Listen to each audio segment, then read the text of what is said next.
Lucian. So maybe he would have gone for that if it's available.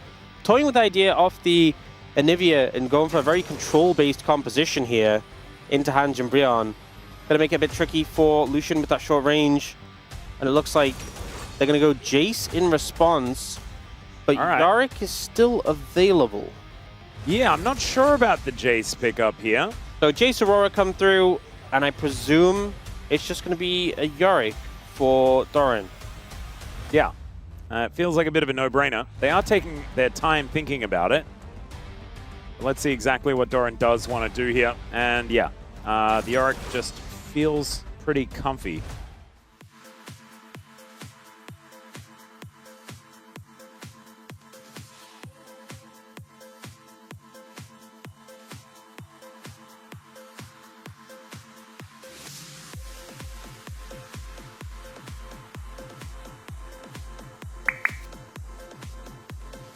So just a control ward back.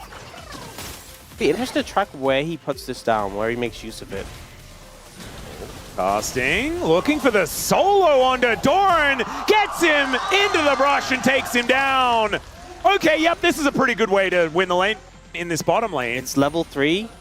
Oh, God. Okay, now I'm going... This kick is going to have to be extraordinary. As Carrier picks up turret aggro. First, the kill goes over to Teddy. And now Oner is going to die to the turret as well. An absolute disaster. Namgung collects a red buff.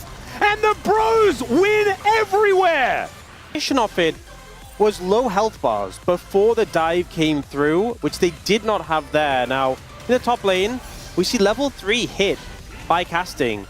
He's already poked down Doran a bit, but getting that level 3 just means Doran doesn't have the tools to match him. And we'll be moving up here to continue trying to win this one out. Oh, no flash and Teddy.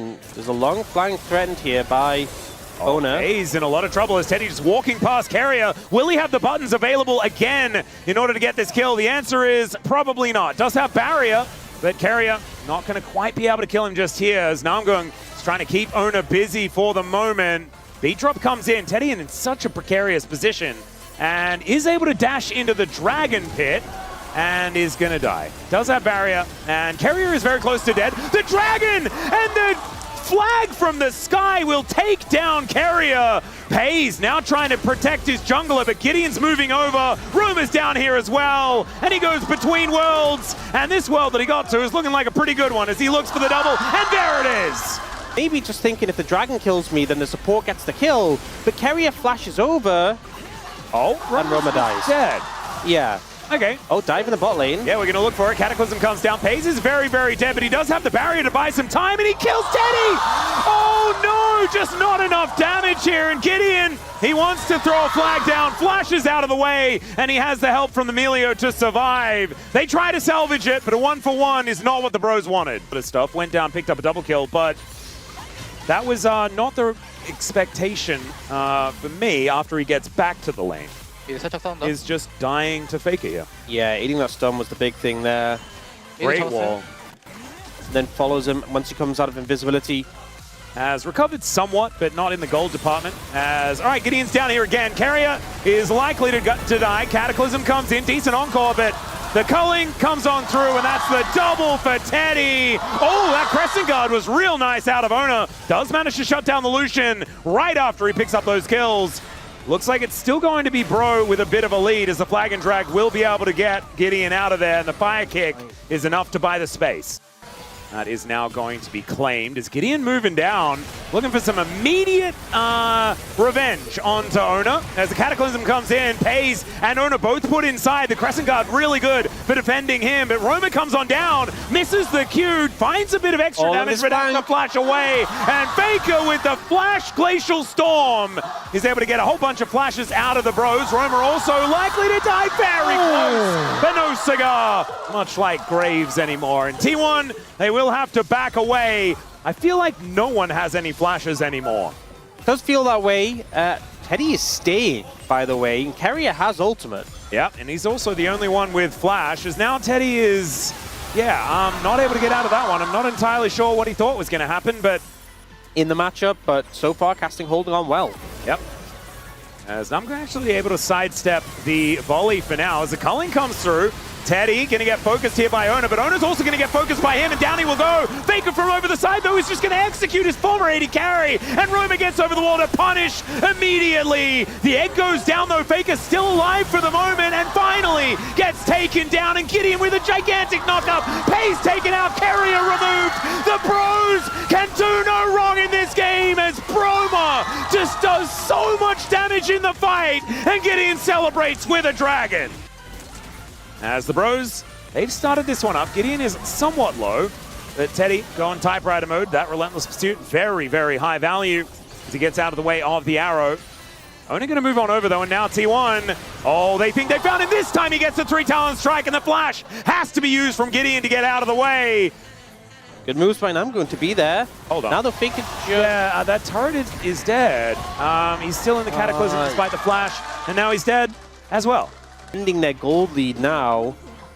And there are some big leads in this game as well. Gideon especially is so far ahead, and we mentioned how important he is. He then traps Faker in, the flash not enough to avoid the Cataclysm. 35 seconds. Faker doesn't have TP. Casting doesn't either, but Teddy going for it once again as the encore comes in, but look at this! There are a billion cleanses all over the place, and Teddy doesn't even have to summon a spell as Oner, he goes in. Cleanses, but I guess maybe Mikhail's is just that OP. And it does keep Teddy relatively safe. Dashes over the wall. And Rift Herald is going to come out here. That's a stationary target. Can Gideon get here in time? If he does, that would be ridiculous. It's not going to be the soul going over or anything like that to the Bros. No soul point for them. Yep, that's a good purchase. 3 items on the Jace is scary. Teddy is in a ghoulie wall and seems to like it. Having no issues there. There's so much terrain building in this in this game. Whoa, okay, the flash in from Roma. Faker taking so much damage. Cataclysm gets his flash, and out goes Gideon. They keep it calm. But now 2 ultimates on cooldown. T1 move over towards the Drake. We're going to take this one down. These health bars looking pretty good on the Bros side, but Gideon flag and dragged away from the battle. There's the egg from Faker. The Crescent Guard from Oner comes on forward as Teddy gets a bunch of his health bar back, but there's a lot of cooldowns. Now missing, the encore goes wide, but Roma is also just out of there. Casting is dealt with. Oner takes him down, and the Bros, I think they just witnessed the about face from T1 on the driveway.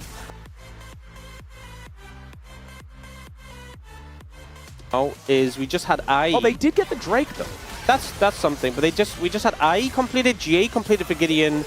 Storms. Pays. He's in a lot of trouble. Does get healed up a bit here, but from Carrier. Meanwhile, on the other side of the fight, Namgoon taking so much damage. Oner just hits him to death with the spears. Now Teddy trying to get out of the way, and audacious charges. Oner is just taking matters into his own hands. It's Doran that claims the kill onto the AD carry. Finally, Gideon goes down this game as the hammer boot back onto Oner is going to do nothing at all, and casting is just collected.